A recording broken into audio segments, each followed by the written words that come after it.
Ente apa tuh lagu 1745 apa tuh? Sisok-sisok bareng sih, aku aing ditesanya ya. Jangan sampai orang pondok pesantren kan dituding tidak NKRI. Sebab enak mah kerajin enak tuh.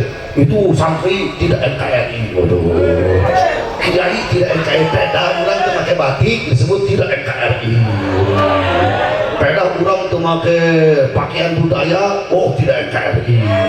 Sok orang nyanyi kan, kadang aku bengok anak gua si senok tuh. 17 Agustus tahun 45, itulah hari kemerdekaan kita. Hari merdeka nusa dan bangsa, hari lahirnya bangsa Indonesia merdeka. Ala abdika wa rasulika sayyidina wa maulana وشفيعنا نبينا محمد وعلى آله وصحبه ومن تبعهم بإحسان إلى يوم القيامة. أما بعد فنسأل الله سبحانه وتعالى في مثل هذه المناسبة المباركة عسى أن الله أن يجعل جمعنا هذا جمعا مرحوما مباركا مغفورا مستجابا، وأن يجعل تفرقنا من بعده تفرقا معصوما، وأن يرزقنا فيه فهم النبيين وحفظ المرسلين وإلهام الملائكة المقربين. فعسى الله أن يهدينا دائما أبدا إلى صراطه صراط المستقيم، ويجعلنا من المؤمنين المتقين المفلحين المحسنين الفائزين، ويدخلنا جنته جنات النعيم بحق سيد المرسلين، والحمد لله رب العالمين. تقبل الله منا ومنكم fataqabbal ya karim. Setelah memanjatkan pujian dan pujaan serta rasa syukur yang tiada terhingga kepada Allah Subhanahu wa taala yang sudah barang tentu disertai dengan salawat salam serta kesejahteraan, dan pada setiap detik, hari, minggu, jam, bulan, tahun, sebanyak buih di lautan, berpasir di daratan, gemintang di langit, sebanyak kedipan mata, helaan nafas, denyut detak jantung, ayunan tangan, langkah kaki, setiap dan seluruh makhluk Allah di langit dan di bumi, dari awal ada masa hingga akhir masa, yang tiada lain tiada bukan, semoga terlimpah curah keharibaan baginda besar paduka agung Rasulullah Sayyidina wa Maulana wa Syafi'ina Muhammad sallallahu alaihi wa ala alihi wa sahbihi wasallam.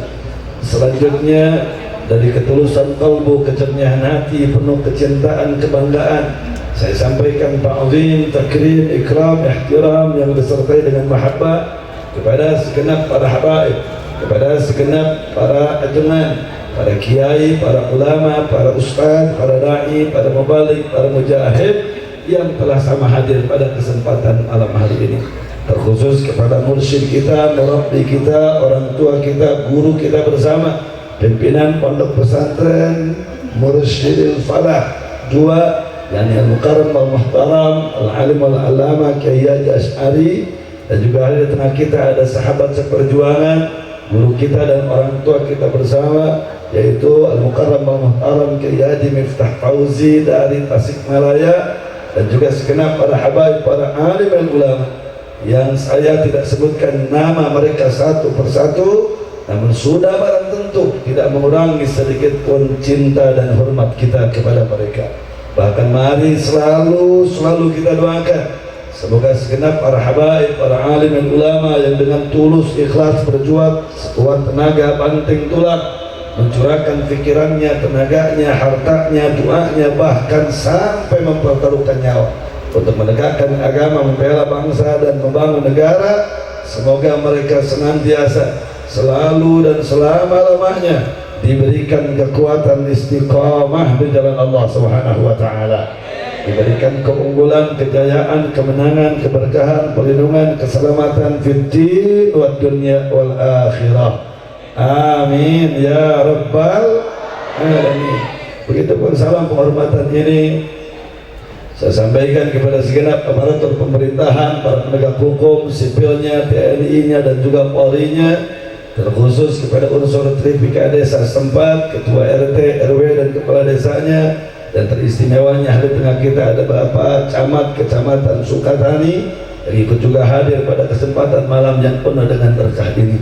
Selalu kita doakan semoga segenap aparatur pemerintah di negeri ini dan juga di seluruh negeri-negeri kaum muslimin, dari mulai pucuk pimpinan yang paling atas hingga yang paling bawahnya, semoga mereka senantiasa mendapatkan limpahan curahan bimbingan hidayah dan taufiknya Allah Subhanahu wa taala, sehingga mereka bisa tampil menjadi umara yang adil, aparatur pemerintahan yang jujur dan amanah, yang betul-betul beriman dan bertakwa kepada Allah Subhanahu wa taala, sehingga kebijakannya, keputusannya sama sekali tidak merugikan dan mengancam masa depan bangsa dan negara, bahkan semoga manfaat maslahat bagi tegaknya Islam dan kaum muslimin. Amin ya rabbal alamin. Apresiasi yang tinggi, ucapan terima kasih yang banyak dari kejernihan hati, ketulusan kalbu, saya sampaikan kepada segenap jajaran panitia yang telah berjuang banting tulang penuh pengorbanan untuk mensukseskan acara kita pada malam hari ini, yang tiada lain tiada bukan adalah diinisiasi langsung oleh segenap keluarga besar Pondok Pesantren Mursyidil Falah Ilmu 2. Dan sejatinya sekaligus saya menyampaikan permohonan maaf sehubungan yang akan sebenarnya menyampaikan tausiah mau'izah hasanah tersebut adalah yaitu mentunya Habibana Rizik Syihab, yaitu Syedul Habib Hanif Al-Attas. Namun tadi sore beliau ba'dal asar telepon saya sehubungan beliau istrinya dalam saat-saat persalinan yaitu akan melahirkan putranya, sehingga beliau mengutus saya untuk sama hadir pada kesempatan malam hari ini. Sehingga saya ingin mempertegas kepada segenap jajaran panitia, Habib Hanif Al-Attas menyampaikan permohonan maaf dari kejernihan hati, dari ketulusan kalbu akan ketidakbisahadirannya beliau pada kesempatan malam hari ini sehubungan istrinya tengah melahirkan. Nah, sekaligus saya ingin mempertegas bahwa betul Kiai Haji Asy'ari dan Pondok Pesantren Mursyidil Falah ini telah mengundang beliau, bukan hanya sekedar terpampang nama di baligo, bukan hanya terpampang nama sekedar di undangan, tapi beliau betul-betul sudah mengundang Sayyidina Habib Hanif Al-Attas untuk menyampaikan tausiahnya pada malam hari ini. Nah, sebetulnya saya malam hari ini punya jadwal yaitu di Kota Bogor. Nah, namun karena Habib Hanif telepon saya untuk menggantikan beliau jadwalnya di Purwakarta, sehingga jadwal saya di Bogor juga saya padalkan ke mubalik yang lain. Dan saya menghadiri acara ini atas dasar amanat daripada yaitu Sayyidina Habib Muhammad Hanif Al-Attas. Nah, walaupun beliau tidak hadir, semoga tidak mengurangi keutamaan, keberkahan, berkah dan fadilah daripada acara ini. Dan kita doakan semoga dengan berkah fadilah acara kita pada malam hari ini, Pondok Pesantren Mursyidil Falah dan juga segenap pondok-pondok pesantren kaum muslimin semoga tambah diberkahi oleh Allah Subhanahu wa taala, diberikan ma'hadan tayyiban ma'muran wa barakan fid dini wad dunya wal akhirah, dan seluruh santriwan-santriwatinya dijadikan generasi unggulan masa depan bangsa dan negara yang muslimin wa muslimat wa mu'minin wa mu'minat, salihin wa salihat, muslihin wa muslihat, nafi'in wa nafi'at, mujahidin wa mujahidat, mubarakin wa barakat fid dini wad dunya wal akhirah. Amin ya rabbal alamin. Dan saya mohon doa atas nama Habib Hanif dan juga atas nama seluruh keluarga besar yaitu FSI Front Santri Indonesia agar proses persalinan istri tercintanya yaitu Habib Hanif semoga dilancarkan oleh Allah Subhanahu wa taala dan dilahirkan putra atau putri yang soleh salehah yang bisa melanjutkan yaitu misi dakwah datuknya tercinta Sayyidul Habib yaitu Muhammad Rizik bin Huzal bin Syihab, sekaligus bisa melanjutkan yaitu datuknya yang mulia Rasulullah Sayyidina Maulana Muhammad sallallahu alaihi wa ala alihi wa sahbihi wasallam. Dan akhirnya salam penghormatan ini saya sampaikan kepada segenap kaum ibu, kaum bapak, para pemuda, para pemudi, santriwan, santriwati, hadirin hadirat, jamaah muslimin wal muslimat rahimakumullah. Saya doakan semoga semua yang hadir di tempat ini, setiap ayunan tangan, langkah kaki, nafas di detak jantungnya dari awal pergi sampai kembali, semoga dijadikan asbab yang qawiyah, wasilah yang mustajabah, agar tidak keluar satupun kita dari tempat ini kecuali kita keluar dalam payung rahmaniyah dan maghfirah Allah subhanahu wa ta'ala, sehingga kita keluar dalam keadaan diampunkan seluruh dosa-pendosaan kita oleh Allah subhanahu wa ta'ala, digugurkan seluruh kesalahan-kesalahan kita oleh Allah subhanahu wa ta'ala, sehingga tidak keluar satupun kita dari tempat ini kecuali keluar persis seperti jabang bayi yang baru lahir dari rahim ibunya dalam keadaan suci bersih dari noda dan dosa. Amin ya rabbal alamin. Dan semoga tidak kembali kita dari tempat ini kecuali kembalinya kita mendapatkan ijabah dan kabulnya Allah subhanahu wa ta'ala, sehingga tidak ada satupun di antara kita keluar dan kembali dari tempat ini dalam keadaan tangannya hampa dari kabul dan ijabahnya Allah, sehingga seluruh cita-cita kita semoga dikabul, diijabah oleh Allah subhanahu wa ta'ala. Seluruh keinginan kita, baik itu menyangkut urusan pribadi, keluarga, umat, bangsa, negara, dunia dan akhirat, semoga tidak kembali kita di tempat ini kecuali semuanya dikabul, diijabah, diperkenankan oleh Allah subhanahu wa ta'ala.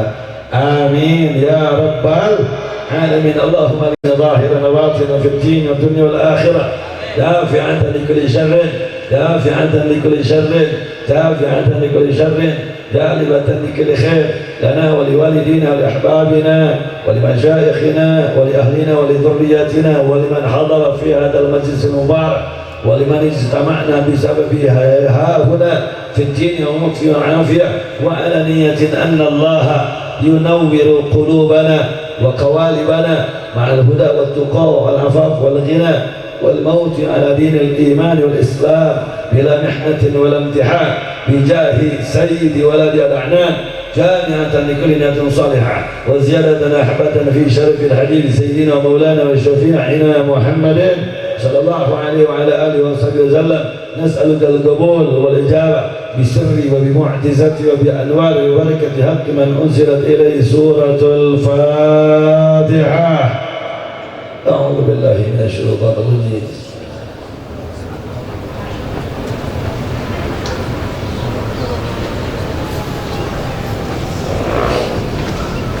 Nah, mahibatul kiram,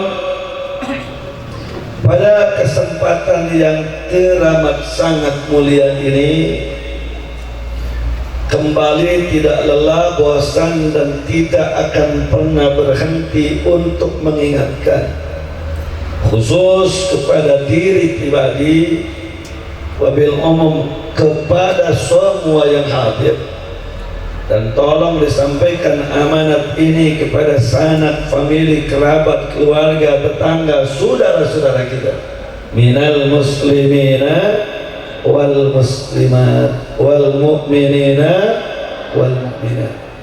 Apa yang saya ingin ingatkan Pak Bu sekalian, catat dengan baik bahwa di dalam surat Al-A'raf ayat yang ke-157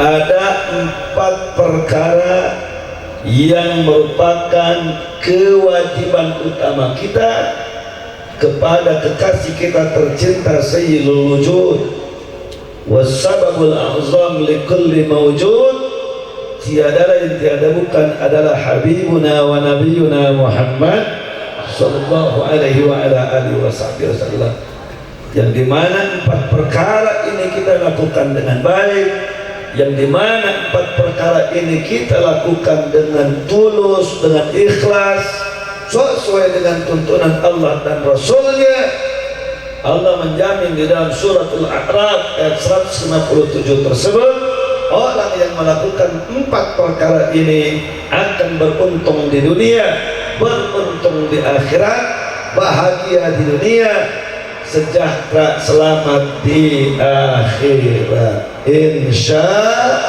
Allah. Apa keempat perkara ini? Di mana Allah menegaskan, faqala Allah subhanahu wa ta'ala, falladzina amanu bihi wa azzaruhu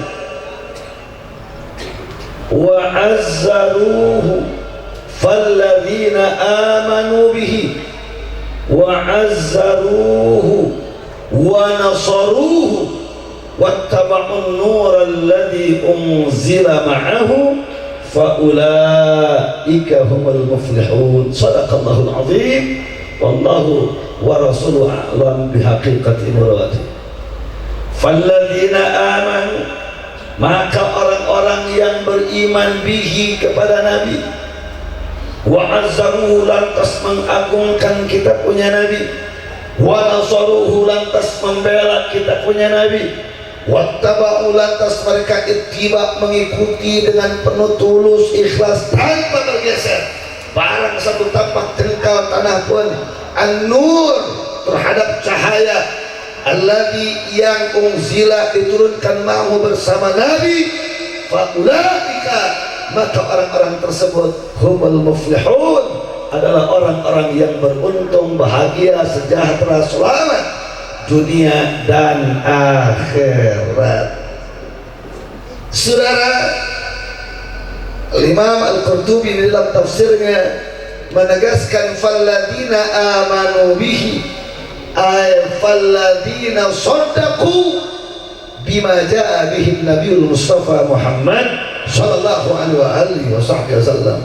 Artinya falladzina amanu bihi, maka orang-orang yang beriman terhadap Nabi, ay falladzina saddaqu bihi, mengiyahkan, membenarkan, bima jaa bihin Nabi, terhadap apa yang datang dari kitab punya Nabi, baik itu ucap kata, baik itu tindak tanduk perilaku, baik itu keputusan yang datang daripada Nabi, manakala diiyahkan, manakala dibenarkan, tulus kalbu, jadikan hati, kepala jadikan kaki, kaki jadikan kepala, entah itu saudara resikonya pikiran, tenaga, harta, bahkan nyawa. Itu adalah kewajiban orang-orang beriman kepada Allah Subhanahu wa ta'ala, saudara.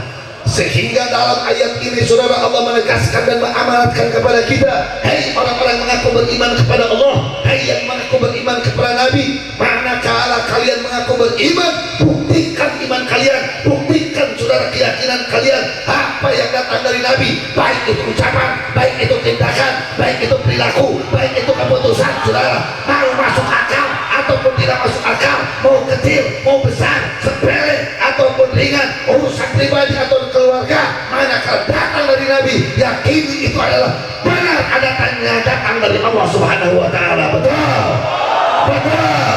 Siap imannya yang datang dari Nabi, siap yakinnya yang datang dari Nabi, yakin, takbir. Hati-hati Pak Abu sekalian, hati-hati. Jadi iman terhadap Nabi ini, iya kan, taslim, benarkan, jangan pernah ada keraguan. Barang satu titik ada keraguan di dalam kalbu kita, sudah. Apa yang datang dari Nabi, baik itu ucap kata, tindak tanduk, baik itu saudara keputusan, baik itu perilaku, semuanya itu adalah yakini benar adanya. Kenapa? Kenapa saudara? Karena Allah sendiri yang menegaskan. Allah sendiri yang menegaskan di dalam ayatnya, faqala Allah subhanahu wa ma yantiqu 'anil hawa in huwa illa wahyu yuha. Sadaqallahul azim. Wa ma yantiqu, dan tidaklah akan pernah berucap kata, bertindak tanduk, berkeputusan, 'anil hawa, keluar dari hawa nafsu kita punya Nabi, saudara. In hiya, dia adalah ucap kata Nabi, dia adalah perilaku Nabi, dia adalah keputusan yang datang dari Nabi, illa, melainkan wahyu, adalah wahyu yuha yang diwahyukan oleh Allah kepada Nabi kita tercinta. Saudara, saya bertanya, jawab kompak yang serempak, kalau yang diucapkan oleh Nabi, kalau yang dilakukan oleh Nabi, kalau yang diputuskan oleh Nabi dijamin oleh Allah bahwa itu adalah wahyu yang datang dari Allah, berarti kebenarannya pasti apa nisbi? Jika kita yakin aing pasti apa nisbi? Jawab yang kompak. Kalau Allah yang menjamin di dalam ayatnya, yang disampaikan oleh Nabi, yang diputuskan oleh Nabi, yang dilakukan oleh Nabi itu adalah wahyu dari Allah yang Maha Suci, berarti kebenarannya pasti apa nisbi? Pasti apa nisbi? Pasti apa nisbi? Yakin? Takbir? Pasti, saudara. Sehingga dalam akidah Ahlus Sunnah wal Jamaah, saudara, bergeser sedikit saja keyakinan daripada terhadap apa yang disampaikan Nabi, kufur bawah, saudara. Bergeser saja sedikit bergeser keyakinan kita, meragukan terhadap apa yang datang dari Nabi, yang diucapkan oleh Nabi, yang dilakukan oleh Nabi, berarti saudara itu bisa murtad keluar dari agama Islam, saudara. Hati-hati Pak Bu sekalian, hati-hati. Sekali lagi, santri, umat semua yang hadir depan saya, apa kalian yakin bahwa yang dilakukan oleh Nabi, yang diputuskan oleh Nabi, yang dilakukan oleh Nabi itu adalah kebenaran pasti yang datang dari Allah yang Maha Suci? Yakin apa tidak? Yakin apa tidak? Bagaimana kalau tidak masuk akal? Yakin apa tidak? Bagaimana kalau kita hanya mendengar? Yakin apa tidak? Bagaimana kalau sebenarnya tidak logis? Yakin apa tidak? Bagaimana kalau yang menyangkut urusan yang akan datang, saudara, sekian puluh, sekian ratus yang akan datang? Yakin benar apa tidak? Yakin benar apa tidak? Bagaimana kalau yang jelimet, rumit, saudara, untuk dimengerti? Yakin apa tidak? Bagaimana kalau itu urusan negara? Yakin apa tidak? Kalau itu urusan politik? Yakin apa tidak? Kalau itu urusan ekonomi? Yakin apa tidak? Kalau itu urusan sosial, budaya, adat, saudara, yakin apa tidak? Kalau itu urusan pribadi dan keluarga, yakin apa tidak? Yakin apa tidak? Betul. Takbir. Kenapa sudah saya sampaikan?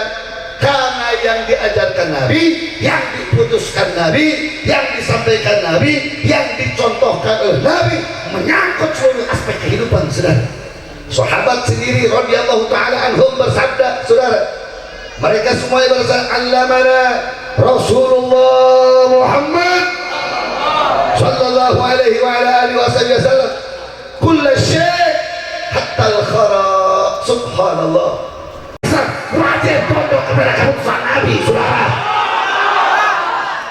Jangan ente sholat turut Nabi, saudara, pilih presiden gak nurut Nabi. Dibilang ini kan urusan politik. Emang politik kan diurus sama Nabi? Jangan ente sholat ikut Nabi, saudara, urusan milih bupati, bupati musyrik ente pilih. Terus ente ngomong enak, oh ini kan urusan politik, ini kan bukan urusan agama. Iya.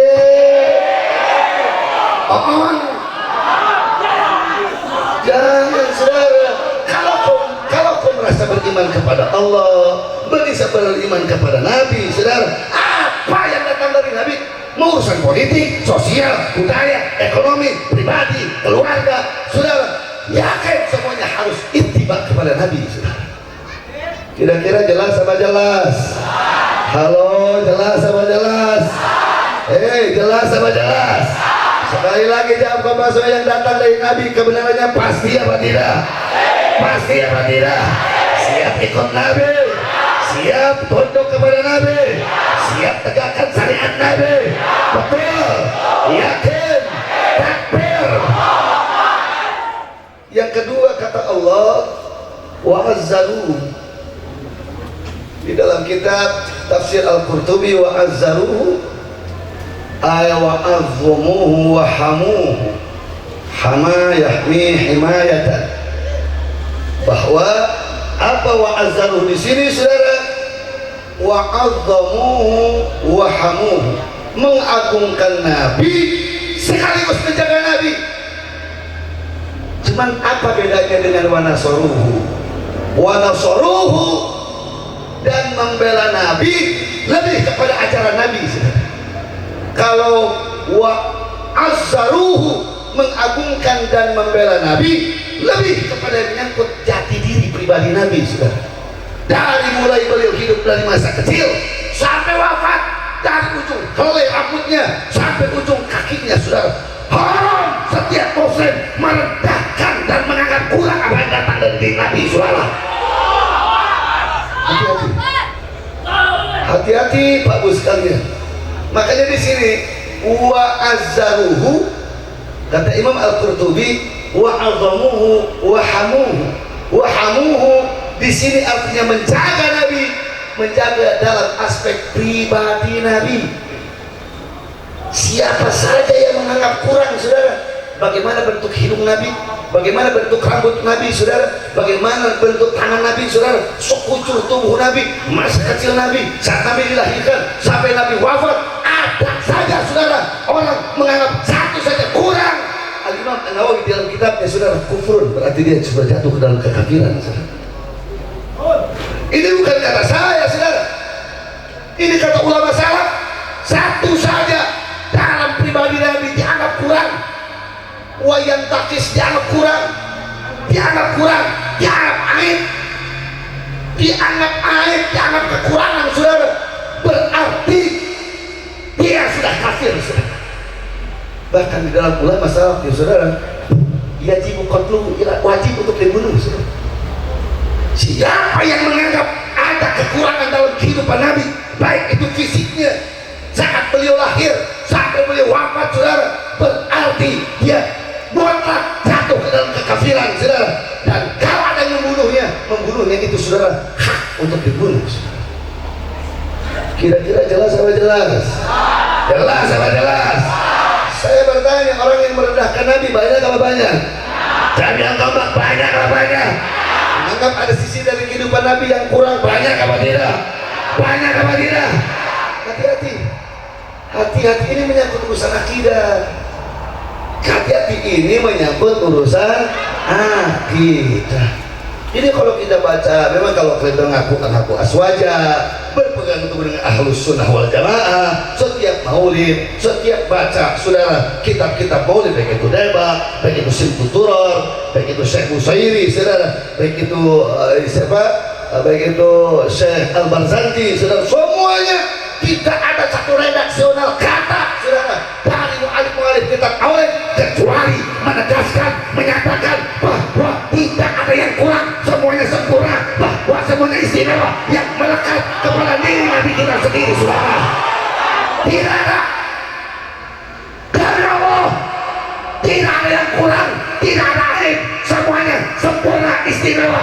Apa yang datang dari Nabi, saudara? Basyarullah kal-basyar.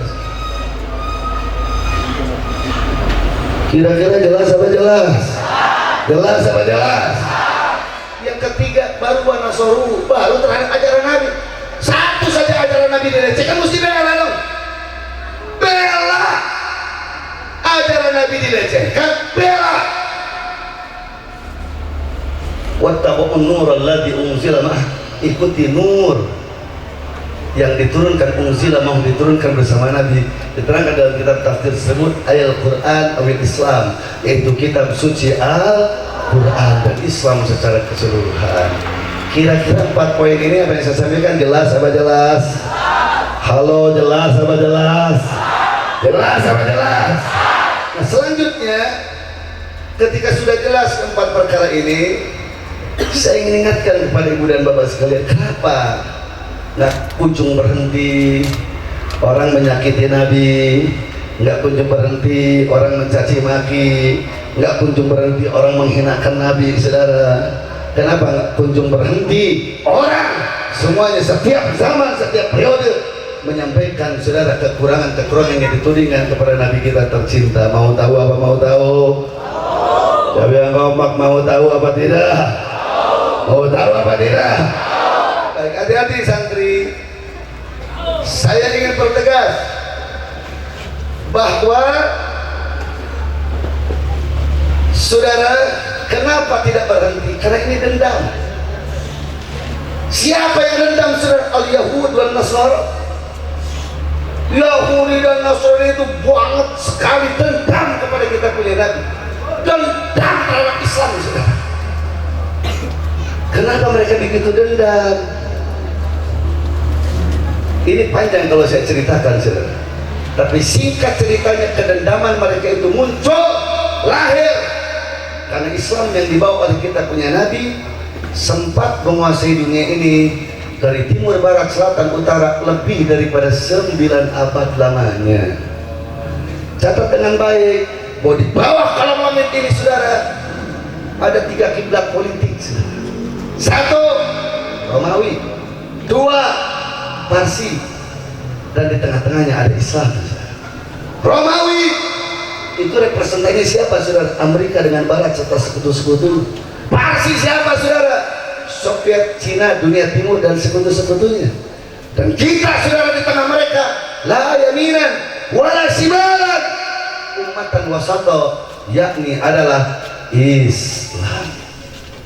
Manakala Nabi diutus, saudara, menjadi Rasul penutup, Nabi yang terakhir, saudara, hijrah ke Madinah, lantas meletakkan batu pertama, saudara, konstitusi negeri kaum muslimin lewat piagam Madinah. Saat itu berdirilah sebuah tatanan politik keislaman, saudara. Setelah Nabi wafat, dilanjutkan oleh para sahabat radhiyallahu ta'ala anhum ajmain. Setelah sahabat wafat, dilanjutkan oleh mulkun abdun, kerajaan-kerajaan yang menggigit, dari mulai berdirinya dinasti kerajaan Islam Umayyah, Abbasiyah, dan yang terakhir adalah kerajaan kekaisaran Turki Utsmani di Turki. Selama 3 periode ini, saudara, ketika dikuasai oleh Nabi, ketika dipimpin oleh para sahabat, ketika sudah dipimpin oleh kerajaan-kerajaan Islam timur, barat, selatan, utara, semuanya dikuasai oleh umat Islam.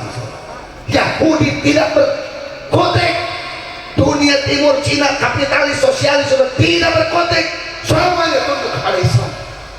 Baik itu militernya, baik itu ekonominya, baik itu peradaban, ilmu pengetahuannya, baik itu kesehatan, saudara, semuanya bertukuk kepada Islam saat itu.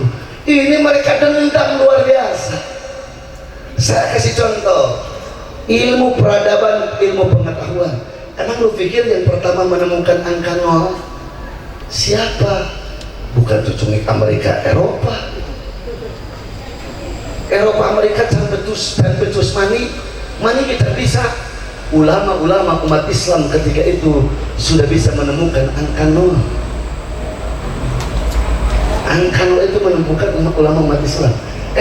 Orang Eropa, orang Amerika belum bisa tata cara mandi, saudara. Umat Islam sudah menemukan obat untuk menyembuhkan penyakit kolera, sehingga pada dekade tahun 1800-an ketika terjadi wabah kolera di Eropa, yang diutus ke Eropa siapa? Dokter-dokter kaum muslimin, saudara. Jadi orang Eropa dengan Amerika belum lagi bisa becus mandi, boro-boro jadi dokter, belum mandi juga belum bisa. Umat Islam sudah menemukan, saudara, teori operasi mata, karena operasi miliaran saraf yang di mata pertama diketemukan oleh seorang ulama, pengikut Nabi, pengikut para sahabat. Siapa? Ibnu Sina, yang saat ini, saudara, teori kedokterannya masih dijadikan rujukan di Amerika dan di Eropa. Dikuasai, saudara, peradaban ini oleh umat Islam, dikuasai dalam ilmu kesehatan selama dinasti Umayyah, selama dalam dinasti Abbasiyah sampai Turki Utsmani, saudara, lebih dari 8 abad. Rumah sakit gratis. Mau itu Kristen yang mau berobat, mau itu Hindu yang berobat, mau itu Buddha yang berobat, apalagi umat Islam masuk ke rumah sakit umat Islam, saudara, gratis. Jangan kudu pakai BPJS. Ujung lain 5 tahun, 8 abad lebih, 800 tahun kita tahu. Mereka dendam luar biasa, saudara. Dendam. Bagaimana mereka mementahkan dendamnya, saudara? Ini yang perlu antum ketahui.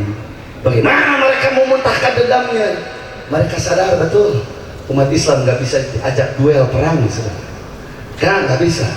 Karena sejarah mencatat, saudara, umat Islam di mana diajak duel perang, nggak pernah kalah, saudara, pertempuran. Umat Islam demi Allah tidak pernah kalah di dalam pertempuran fisik. Umat Islam, saudara, sejarah mencatat 1/10, 1/20, saudara. Musuh begitu banyak, umat Islam tidak pernah kalah, bahkan tidak pernah takut dan khawatir gentar, karena bagi para mujahidin kilatan pedang musuh dan kemeriah musuh, saudara, bagaikan jemari lentik bidadari akan menyambut di pintu gerbang surga, saudara. Sehingga semakin hebat tantangan musuh, mujahidin semakin maju karena mereka merindukan, saudara, surga Allah Subhanahu wa taala, saudara. Mereka tahu persis itu. Mereka tahu persis itu, saudara. Sehingga apa yang mereka lakukan? Mereka, saudara, membuat kelompok orientalis. Membuat kelompok apa? Membuat kelompok apa? Membuat kelompok apa? Orientalis. Kira-kira yang hadir di sini orientalis paham apa tidak? Oh enggak. Nah ini dia. Orient itu berasal dari kata Prancis. Oriente, ya. Orient, ada T-nya di situ. Itu berasal dari bahasa Prancis. Artinya timur. Itu di dalam etimologi, lamun cek santri melugotan nana. Orient itu lugotan, nah, timur dalam kurung bahasa Prancis. Dalam terminologinya atau makna istilah, apa yang disebut dengan orientalis adalah orang yang ditugaskan oleh dunia barat, dikendalikan oleh Yahudi untuk mempelajari segala sesuatu yang berkaitan dengan dunia timur. Hati-hati ya, sekelompok orang yang ditugaskan oleh Yahudi untuk mempelajari apapun yang berkaitan dengan dunia timur. Catat dengan baik, timur di sini yang dimaksudkan oleh Yahudi adalah yakni humul muslimun, yaitu adalah orang Islam. Berarti ada sekelompok orang yang dinanai dengan dana miliaran dolar, saudara, oleh orang-orang Yahudi untuk mempelajari, saudara, apa yang datang dari Nabi yang menjadi prinsip agama dan keyakinan orang timur. Mereka pelajari Quran, mereka pelajari sunnah, mereka pelajari asyirah an-nabawiyah, mereka pelajari bahasa Arab orang timur, tapi mereka belajar semuanya itu, saudara, untuk merusak Islam, untuk merusak kaum muslimin, saudara. Jadi singkat cerita, orientalis itu adalah orang yang belajar Islam tapi untuk merusak. Jawab yang keempat, orang belajar Islam tapi untuk merusak, orang belajar Quran tapi untuk merusak, orang belajar hadis tapi untuk merusak, orang belajar sirah tapi untuk merusak sirah an-nabawi. Berarti saya bertanya, kira-kira orientalis bahaya apa bahaya? Jawab yang keempat, bahaya apa bahaya? Bahaya apa bahaya? Bahaya. Program mereka paling utama adalah yang disebut dengan distorsi Islam. Dan ini santri mesti paham, hapur-hapur apa akan sana. Ya kunaon itu jelema temen itu urun-urun gitu. Kamari aya Lia Edan, samemehna deui aya siapa anu tukang badminton teh si Musate. Ayeuna aya Gus Muafiq kamari nu bikin heboh. Terus samemehna deui aya jelema nu ngabok cubung deui Sukmawati geuning kan. Terus kenapa ini mata rantai semua? Ente mesti paham, jangan kejebak dengan person nggak tahu sangat. Kenapa ini datangnya dari mana? Ini agenda global internasional, saudara, yang PR-nya adalah distorsi Islam. Apa itu distorsi, saudara? Rusak Islam, putar balikan Islam, pojokkan Islam, sibukkan Islam, saudara, dengan caci maki dan fitnah keji-keji mereka. Bahaya apa bahaya? Bahaya apa bahaya?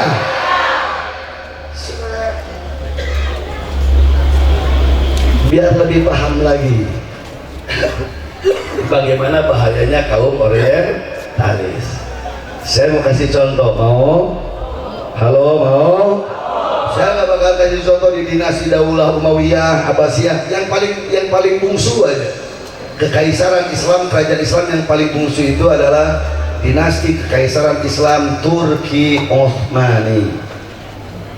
Oh, Turki Utsmani ini militernya gagah kokoh, fanatisme rasnya luar biasa.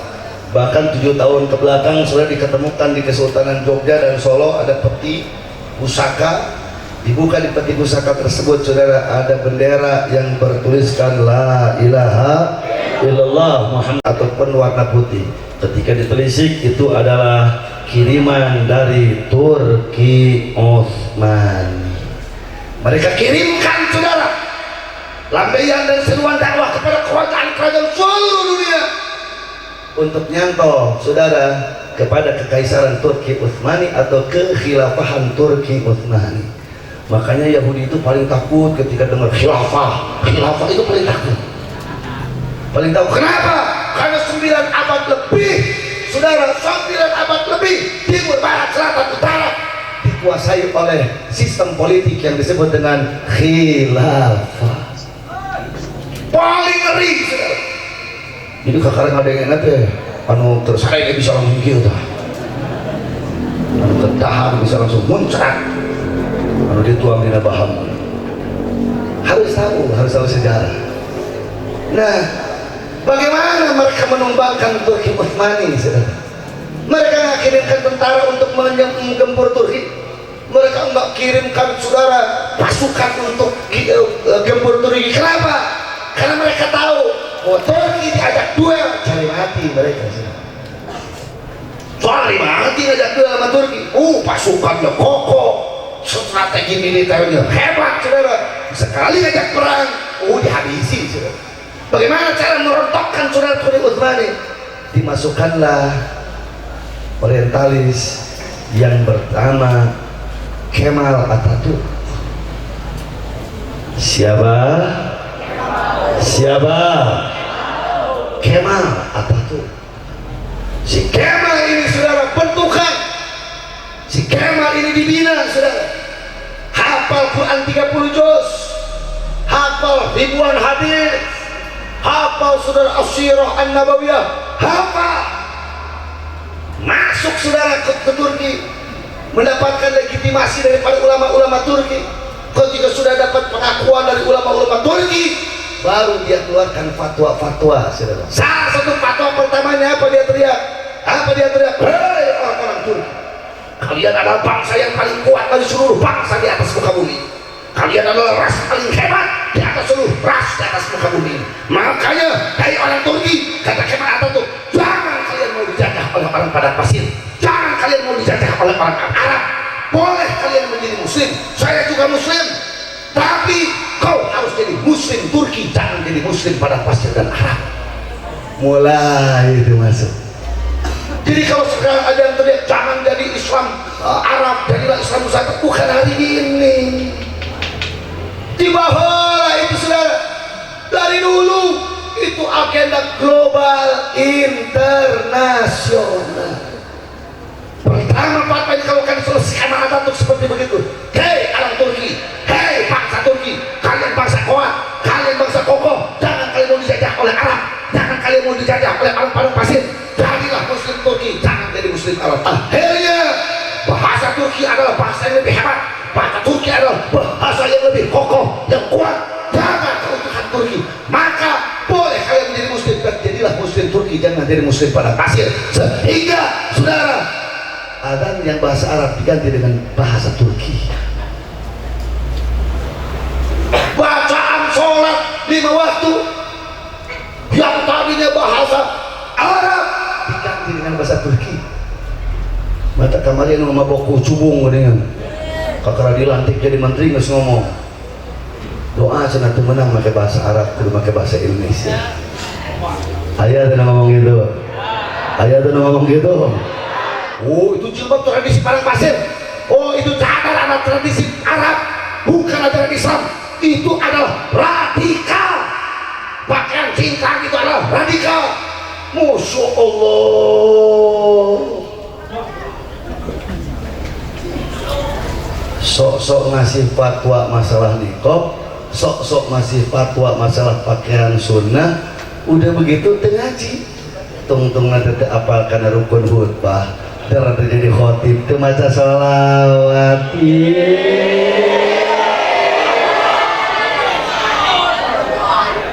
buah lo Allah.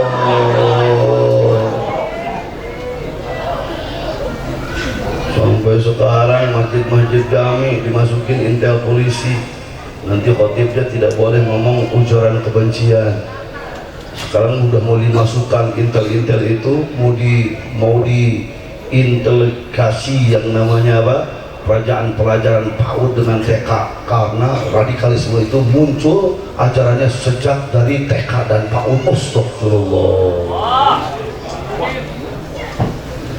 Hati-hati Pak Bu sekalian, hati-hati, kita lagi ditantang ini, ditantang ya, dilambaikan tangan oleh Allah lewat suratul A'raf ayat 157. Punya kau keberanian untuk membela Nabi, punya kau keberanian untuk membela Rasul, kan kau ngaku iman, kan kau sholat ikut tuntunan Nabi, kau saum ikut tuntunan Nabi, kau haji umrah kok ikut tuntunan Nabi. Lah Nabi yang nuntunmu kok syariatnya dicaci, Nabi yang menuntunmu sudah dirinya dihina. Nabi yang menuntunmu dirinya yang sempurna saudara dikurang-kurangi saudara. Apakah sholat kalian akan membuat diri kalian berontak marah? Apakah sholat kalian justru malah bikin kau tidur saudara? Sholat tidak terjadi apa-apa. Ini sedang terjadi tamhis, sedang terjadi verifikasi ilahi. Siapa yang membela Nabi? Siapa yang membela para penyaksi Nabi? Hati-hati Pak Bu sekalian, hati-hati. Kira-kira jelas apa tidak? Akhirnya di Turki niqab dicopot, jilbab dicopot, saudara, akan diganti dengan bahasa Turki, sholat diganti bacaan pakai bahasa Turki. Oh, kemunkaran di mana-mana dibebaskan. Saudara, kenapa? Itu kan urusan hiburan, itu kan urusan negara. Agama kan agama, negara-negara. Sudahlah para kiai ulama ngomong agama di pesantren, di madrasah, di masjid. Kalau di gedung negara di istana bayangan bawa agama. Itulah yang disebut dengan paham sekularisme. Akhirnya diikuti sekarang. Kemarin ada masjid, pasangan baligo, masjid adalah tempat ibadah bukan untuk berpolitik. Aduh. Ada pesantren dipasangin baligo, pesantren adalah tempat thalabul ilmi bukan tempat untuk berpolitik. Ini sudah hati-hati. Ini rembesan dari paham sekularisme yang awal dibawa oleh kaum orientalis. Mereka pengen memisahkan Islam dari negara, Islam dari kehidupan saudara, agar nanti Islam hanya ada di pesantren, Islam hanya ada di masjid, Islam hanya ada di madrasah, Islam hanya ada di musola, gedung negara, pasar, semuanya. Saudara, biarkan mereka jadi kafir, saudara, biarkan jadi Yahudi dan Nasrani.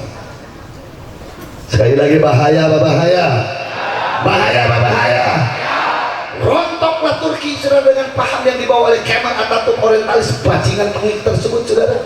Akhirnya Turki Utsmani tumbang pada tahun 1924. Jadi kekaisaran Turki Utsmani itu runtuh pada tahun berapa saudara? Tadi itu 1924 tumbanglah kekaisaran Turki Utsmani. Ingat, catat dengan baik anak-anak muda, santri-santri semuanya, bahwa Turki Utsmani tumbang bukan karena dengan senjata, diserang sama bom atom, tidak, bukan, tapi dengan paham yang menggembosi akidah keaswadaan mereka, sehingga rontok saudara bagaikan kayu dimakan rayap, sehingga ada salah umat Islam tapi kapas di dalamnya. Akhirnya mereka tumbang sendiri pada tahun 1920. Biar ente yakin bagaimana orientalis itu sesat dan menyesatkan, tidak diridhoi oleh Allah. Ingat ujung modalnya si Kemal Atatürk. Mau nggak tahu? Mau tahu nggak? Ujung modalnya si Kemal Atatürk, sakaratul mautnya tidak kurang dari 60 hari 60 malam. Penyakit yang dideritanya tidak kurang dari 3 tahun saudara, sampai rembes dari pori-porinya darah. Dia kayak orang yang mabuk dan gila saudara, teriak-teriak di istana. panasnya dia teriak, panas. Akhirnya saking dia teriak dan bikin gaduh istana, sampai si Kemal Atatürk dibawa ke tengah lautan biar teriak-teriak yang tidak didengar oleh siapa-siapa. Akhirnya modal, ketika sudah modal si Kemal Atatürk, jasadnya pun gak diterima di bumi, gak diterima di langit. Kenapa saya katakan tidak diterima di bumi? Setiap digali kuburan rapat, setiap digali kuburan nutup. Di provinsi ini digali kuburan saudara, nutup.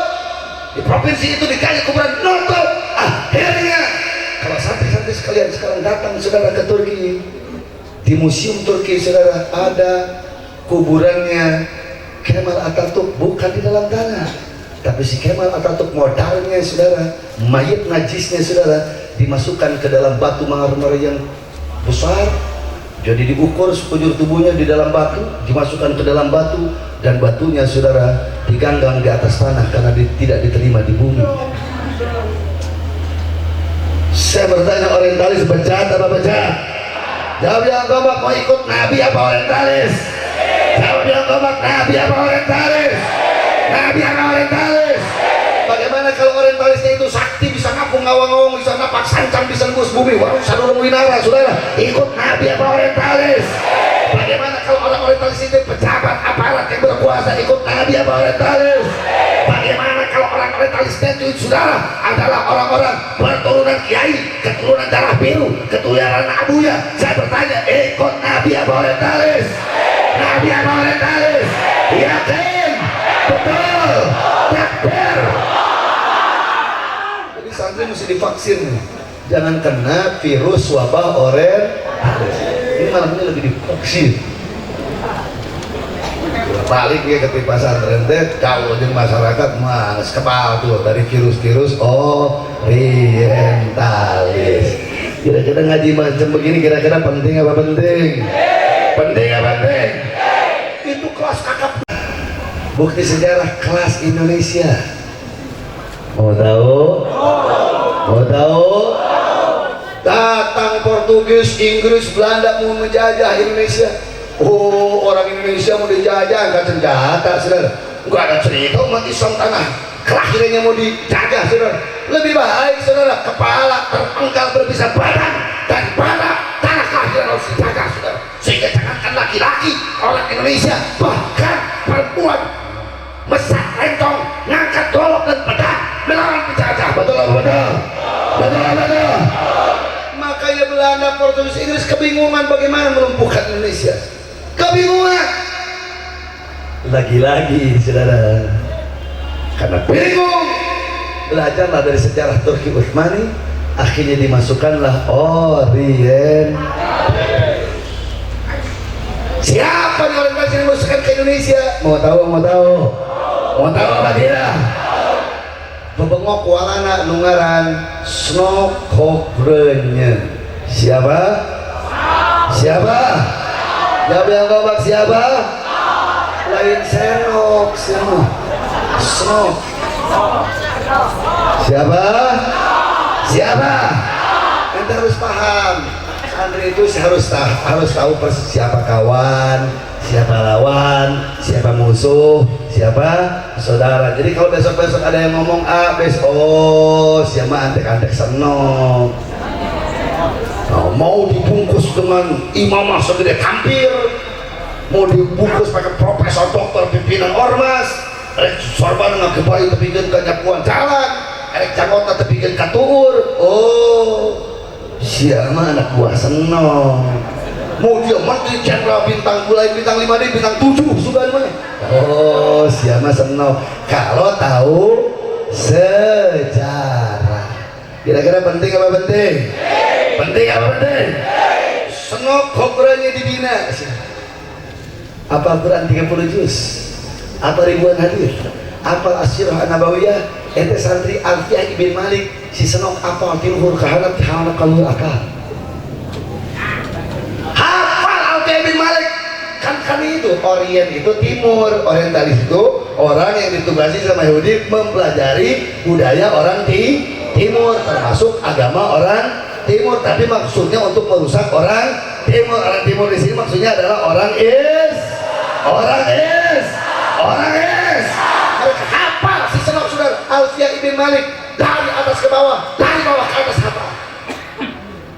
kaliakeun tah si senop teh. Untuk mendapatkan legitimasi dari ulama, saudara, senop dimasukkan dulu ke Mekah Al-Mukarramah, dimasukkan dulu ke Mekah. Ulama-ulama Mekah, saudara, mendengar ada mu'alaf dari Belanda hafal Quran 30 juz, ribuan hadis, Al-Jai bin Malik hafal, saudara. Mereka pada takjub, mereka pada bangga, saudara. Akhirnya ketika sudah mendapatkan legitimasi dari ulama di sana, baru diancurkan ke Indonesia. Terus masuk ke Nangor Aceh Darussalam, anak buahnya Thomas Rapres di Jawa Tengah dengan di Jawa Barat, saudara. Ngacak-ngacak terus, termasuk terjadi pertempuran perang Padri, saudara, terhadap Imam Mojo di Padang. Kenapa saudara dalangnya kaum orientalis diadu dombakan umat Islam dan umat Islam, saudara? Perang Padri adalah perang karena orang-orang yang pecinta adat berperang dengan para pecinta sejarah, persis seperti di Purwakarta tempoh hari, saudara. Orang yang cinta adat diprovokasi, difitnah Habib Rizik, menghina adat budaya Sunda. Akhirnya dari mulai anak kecil sampai jenderal angkat golok membunuh Habib Rizik, saudara, karena fitnah Habib Rizik dengan FPI, saudara, difitnah menghina adat budaya Sunda. Persis seperti begitu. Thomas Rapres juga sudah di Jawa Tengah, sampai Pangeran Diponegoro sudah dipancing sama Belanda, akhirnya dibuai, diasingkan, saudara. Siapa kerjaannya? Bajingan orientalis. Hati-hati, hati-hati. Salah satu program yang sangat berhasil dari orientalis, saudara, mau tahu apa mau tahu? Satu, kotak-kotakan umat Islam. Pecah belah umat Islam, jadi berkubu-kubu, jadi berkotak-kotak, bikin mereka gaduh, saling serang, adu dombakan, saling bunuh bila perlu, saudara. Bagaimana cara mengkotak-kotak umat Islam? Dengan perang yang disebut dengan perang terminologi. Adalah istilah Islam radikal, ada istilah Islam fundamentalis, ada istilah Islam ekstremis, ada istilah Islam teroris, ada istilah Islam moderat, ada istilah Islam rahmatan lil alamin, ada istilah Islam. Siapa yang membuat terminologi itu? Hei catat-catri, yang membuat terminologi itu adalah kaum orientalis, antek-antek Yahudi, antek-antek Nasrani, yang target mereka agar umat Islam, kiainya, ulamanya diadu dombakan, saudara. Lamun aya ngomong tarik, oh ini Islam radikal.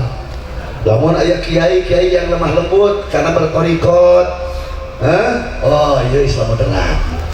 Lamun aya lembut terus mentolerir orang masuk ke gereja, oh iya Islam rahmatan lil alamin. Lu kotak-kotak, saudara. Ini punya pengikut, ini punya pengikut, ini cinta, itu cinta, saudara. Akhirnya dibenturkan. Siapa yang tepuk tangan, saudara? Bajingan orientalis. Bahaya apa bahaya? Bahaya apa bahaya? Kira halur maka jenayah Islam fundamentalis, kira halur maka jenayah Islam ekstremis. Kira kapan Nabi menyebutkan, saudara? Kapan sahabat menyebutkan? Enggak ada, saudara. Dari mana lahir? Ini lahir sejak dekade abad ke-18 untuk memuntahkan dendam karena lahirnya orientalis, saudara, pada abad ke-18. Besarnya kaum orientalis pada abad ke-18 alias pada tahun 1800-an. Walaupun pada abad ke-7 orientalis sudah dibentuk supaya, tapi puncak keberhasilan orang orientalis adalah pada abad ke-18, yaitu pada tahun 1800-an. Kira-kira jelas apa jelas? Jawab yang kompak, saudara. Istilah Islam radikal itu istilah Islam apa Yahudi? Jawab yang kompak, Islam apa Yahudi? Islam apa orientalis? Yakin? Takbir. Ngebubu macet Nabi. Islam yang umat Islam kawas nabi. Nahol karena bahasa Sunda kayak lebah. Jika nyeruan, cek Nabi mah. Nyeruan lebah itu suaranya merdu, bentuknya memukau, memikat, warnanya enak dipandang, betul betul. Yang dihasilkannya manis, jadi obat, menyehatkan. Apa yang dihasilkannya? Waduh, sok coba ya data nyeruan. Nurut. Islam itu seperti itu. Ada istilah radikal, moderat, ekstremis, fundamental. Yang jelas Islam itu dengan muslim itu bagikan an-nahl, bagikan lebah, suaranya merdu, juntrungan tubuhnya memukau, memikat, yang dihasilkannya menyehatkan jadi obat, tapi manakala disentuh, manakala diserang, manakala dirusak saudara, itu lebah akan beringas mengejar. Mau saya berkupangkat na jenderal, misalnya jenderal teh ngacak-ngacak sarang nyiruan, cuk diuntong eta jenderal bintang 7 Oh misalnya ada putra Abuya turunan Gos, mau masyarakat enggak, tidak saudara, tidak dikejar penyiruan. Oh atau misalnya gubernur, presiden, menteri mau saya bener ya, betul lah betul. Mereka rata tangkalan di udang, mereka parah di udang, asup ke jerot cai di udang, itu muang tak kusini ruang tadi luar cai, pacongkol sirana beletak. Jadilah kau sebut. Nah, ketika Nyiruan bersikap seperti begitu bukan radikal, dia sedang membela hak dirinya. Ketika Nabi dihina, kita marah, bukan radikal, karena kita saudara-saudara membela diri, membela Nabi, mengangkat harkat martabat Nabi yang tidak boleh dilecehkan oleh siapapun, walaupun nyawa yang ditaruhannya, saudara. Ingat, wah, tarik ceramah radikal. Maka imamah model kieu radikal mun kitu mah tuh imam bojo radikal meureun teh. Mun kitu mah pangeran di Ponorogo radikal meureun. Mun kitu mah Kiai Haji Hasyim Asy'ari radikal. Mun kitu mah Kiai Haji Ahmad Dahlan radikal dong kalau begitu. Ekstremis dong. Fundamentalis dong. Anti Pancasila dong kalau begitu. Mereka semuanya pakai imamah, saudara. Mereka semuanya pakai jubah, saudara. Mereka teriakan takbir, saudara. Ya, mereka teriakan takbir yang pakai mereka, saudara. Ya, pakaian sunnah. Kenapa sekarang pakaian sunnah ditulis radikal, imamah ditulis radikal? Biadab. Ente mesti paham ini dari mana nih arahan. Oh, si Seno.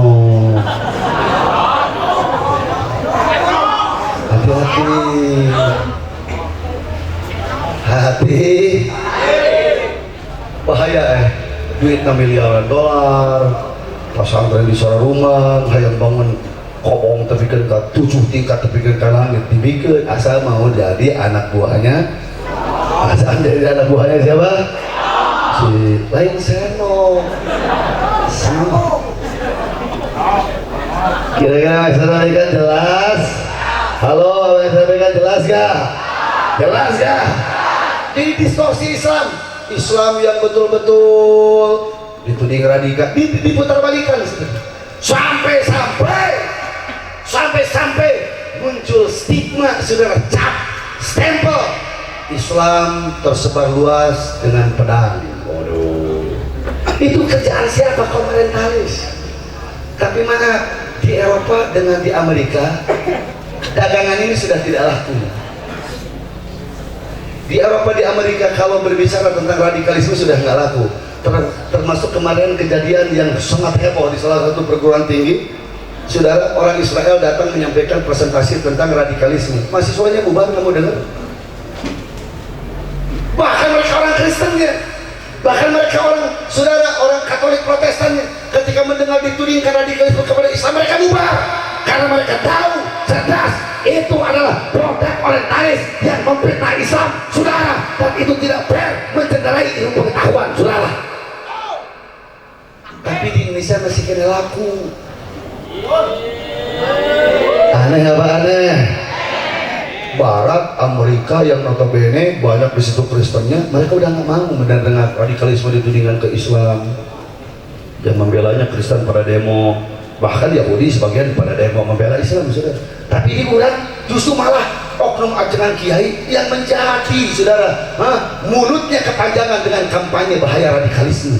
Aneh apa aneh? Jadi yang ngomong aneh apa aneh? Aneh apa aneh? Makanya sampai mesti dikasih vaksin, saudara, anti orientalis. Kira-kira jelas apa jelas? Baik, sebelum saya turun, saya ingin tanya, berarti terminologi radikalis, ekstremis, anarkis, fundamentalis, teroris, sebetulnya itu, saudara, produk mana? Produk Barat apa Islam? Jawab yang gombal, produk Barat apa Islam? Produk Quran apa Barat? Barat apa Quran? Orientalis apa? Sunnah. Orientalis apa? Sunnah. Berarti harus percaya apa jangan? Harus percaya apa jangan? Betul. Yakin. Siap bela agama. Siap bela ulama. Siap bela habaib. Takbir. Termasuk orientalis itu distorsi historical distorsi, yaitu pemutarbalikan sejarah. Pokoknya kalau ada habaib yang berjasa itu menang. Kalau ada pahlawan ngaranna habaib nggak boleh. Kalau udah ada ulama istiqomah jadi pahlawan nggak boleh. Dibenamkan, dikubur hidup-hidup namanya nggak boleh. Ditutup, diputarbalikan. Mau saya kasih contoh? Mau saya kasih contoh? Saudara, bapaknya Habib Rizik, Sayyidina Habib Hussein bin Shahab, itu mendampingi Bung Karno berkali-kali menjalankan pembacaan teks proklamasi. Mendampingi di kanan, di kiri. Bahkan Bung Karno sebelum membacakan teks proklamasi, semuanya rumah di DKI Jakarta nggak ada yang mau menerima pembacaan teks proklamasi karena mereka masih takut dengan Belanda dan Jepang. Siapa yang mau menerima? Halaman rumahnya saudara dipakai untuk pembacaan teks proklamasi. Rumah Syekh Martak yang saat ini cucunya menjadi ketua GNPF Ulama, Syekh Yusuf Martak. Itu nggak boleh diketahui oleh masyarakat. Bapaknya Habib Rizik pejuang, akhirnya Habib Rizik yang menyelamatkan Bung Karno di kejaran Belanda dihilangkan, saudara. Makanya saya bertanya, ada nggak dalam buku sejarah yang kalian pelajaran di SD? Ada apa tidak? Jawab yang kompak, ada apa tidak? Ada apa tidak? Jawab yang kompak, ada apa tidak? Itu kerjaan anak buah siapa? Anak buah siapa? Anak buah siapa? Tarik yang ke Jakarta, itu kerjaan anak buah siapa? Senok itu Belanda apa bukan? Belanda itu musuh apa saudara? Kawan apa lawan? Berarti antek-antek Senok saudara musuh apa saudara? Kawan apa lawan? Siap melawan mereka? Betul? Yakin? Takbir? Betul. Yang kedua, saya kasih contoh. Pencipta lambang burung Garuda Pancasila pertama sekali. Lambang burung Garuda Pancasila pertama sekali siapa yang merumuskan? Kalau ente buka di dalam buku sejarah hanya ditulis apa? Pencipta lambang burung Garuda Pancasila pertama sekali adalah pencipta lambang burung Garuda pertama sekali adalah siapa? Yaitu Sultan Hamid II. Sultan Hamid II. Guys, nggak disebutkan habaib. Pencipta lambang burung Garuda. Apa berarti bukan sejarah? Ente pelajari dalam buku sejarah. Pencipta lambang burung Garuda Pancasila Sultan Hamid II. Titik. Koma. Kerjaan anak buah siapa itu? Kerjaan anak buah siapa itu? Adalah pencipta lambang burung Garuda pertama sekali adalah Sayyiduna Habib Abdul Hamid Al-Qadri dari Kesultanan Pontianak, Kalimantan. Di Kalimantan itu ada Kesultanan Al-Qadri. Kalangan habaib yang memberikan kesultanan tersebut, selain daripada menyumbangkan emasnya, intannya, permatanya untuk kemerdekaan Indonesia, diserahkan kepada Bung Karno untuk bekal perjuangan melawan Belanda, sampai itu emas yang sekarang saat di momentum di Monas sumbangan dari kerajaan-kerajaan Islam, saudara. Dihilangkan jejak itu, saudara, sampai pencetus pencipta lambang burung Garuda Pancasila dihilangkan jejaknya. Cukup disebutkan pencipta lambang burung Garuda Pancasila Sultan Hamid II. Guys, kerjaan anak buah siapa nanti? Ilmu mengenai habaib muncul mu. Kenapa? Karena dendam. Kenapa? Dendam sama darah daging Nabi. Umat Nabi malah ke bawah-bawah mencaci maki habaib.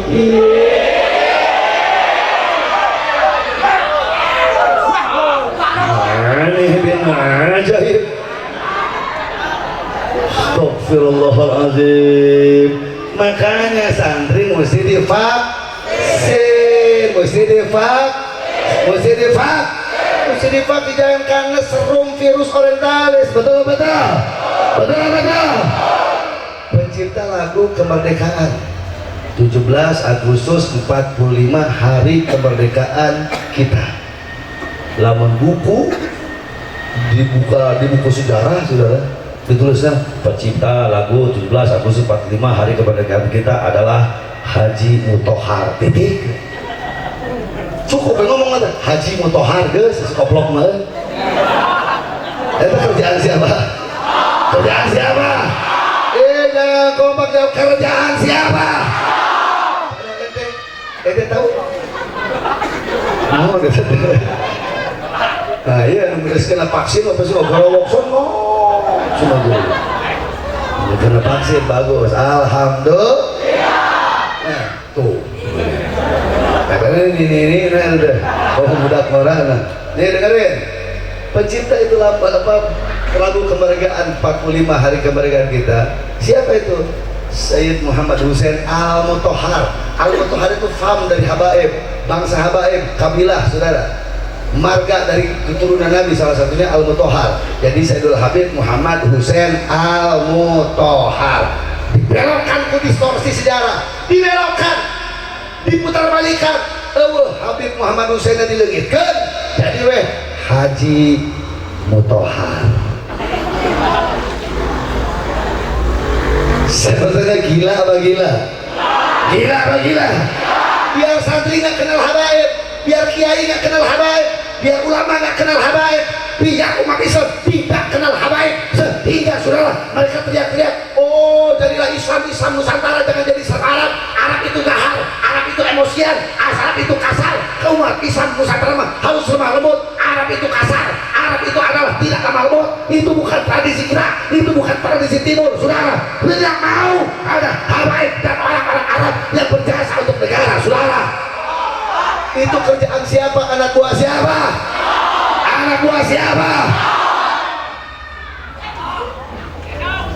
Astagfirullahaladzim.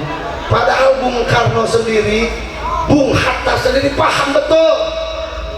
Sehingga pada tanggal 9 Agustus 1945, saudara, ada petisi yang ditandatangani oleh Bung Karno dengan Bung Hatta. Di dalam petisi itu, saudara, tanggal 9 Agustus 1945 dikatakan apa? Jangan kalian samakan pendatang dari Arab dengan pendatang lain selain daripada Arab. Pendatang dari Arab, apalagi keturunan Nabi, mereka datang ke Nusantara bukan untuk maling, bukan untuk menjajah, bukan untuk ngabadong, bukan untuk ngerampok, justru untuk menyelamatkan tanah, untuk supaya bertauhid, keluar dari kemusyrikan, saudara. Maka Bung Karno, Bung Hatta dalam petisinya 9 Agustus 1945 menganggap dan meyakini, saudara, habaib dan masyaikh yang datang ke Nusantara adalah pribumi, bukan pendatang. Soekarno sendiri mengeluarkan petisi bahwa habaib itu yang datang, saudara, hijrah dari Yaman, pribumi, anaknya seorang.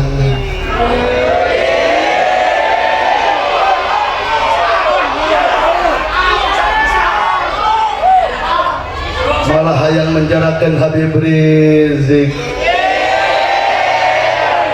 Ini kira-kira orang macam begini, kira-kira pejuang apa pecundang? Bajingan apa pahlawan? Musuh apa saudara?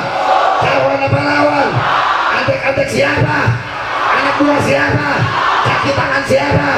Betul, yakin, siap lawan mereka. Takbir. Ente apa tuh lagu 17 Agustus 45? Apa tuh? Sisok bareng sih, aku aing ditesanya ya. Jangan sampai orang pondok pesantren kan dituding tidak NKRI. Sebenarnya mah kerajin ya tuh. Itu santri tidak NKRI. Waduh. Kiai tidak NKRI. Peda orang tuh pakai batik disebut tidak NKRI. Peda orang tuh pakai pakaian budaya, oh tidak NKRI. Kiai Muhammad tidak NKRI, eta mah cenah padang pasir semua. Padang pakai imamah. Sok orang nyanyikan, kadang aku bengok anak buah si Senok. 17 Agustus tahun 45, itulah hari kemerdekaan kita. Hari merdeka, nusa dan bangsa. Hari lahirnya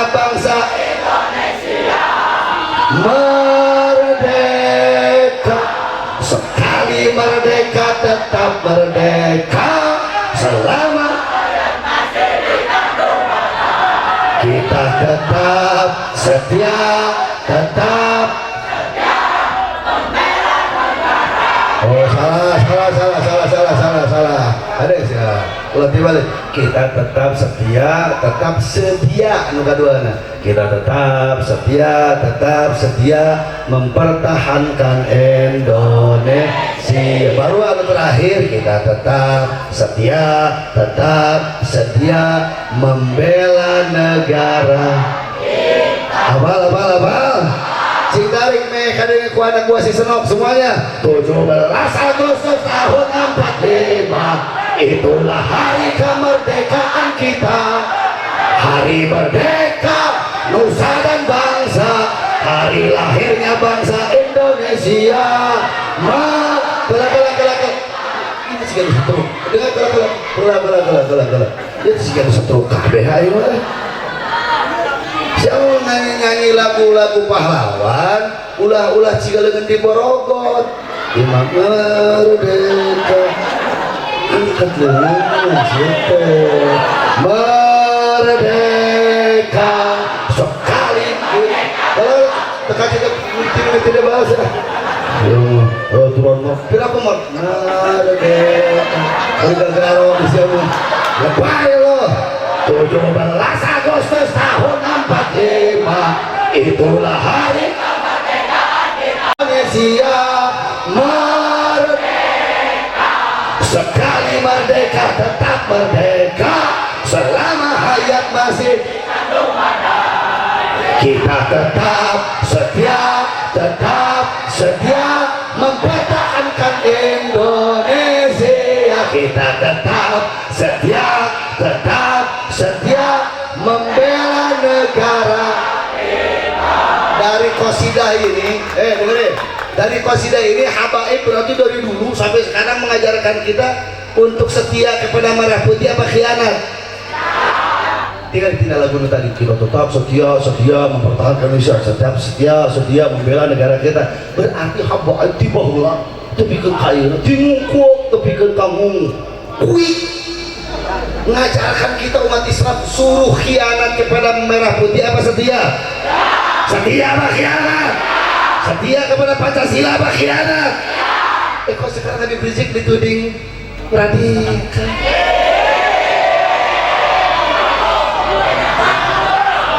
Buah dong! Sekali lagi saya bertanya, hei umat Islam, hei santri, hei umat Islam, dari dulu sampai sekarang habaib yang datang saudara ke negeri kita mengajarkan kita, menyuruh kita, mendoktrin kita saudara untuk khianat apa setia kepada merah putih? Setia apa khianat kepada Pancasila? Setia apa khianat kepada NKRI? Kok sekarang Habib Rizik dicekal?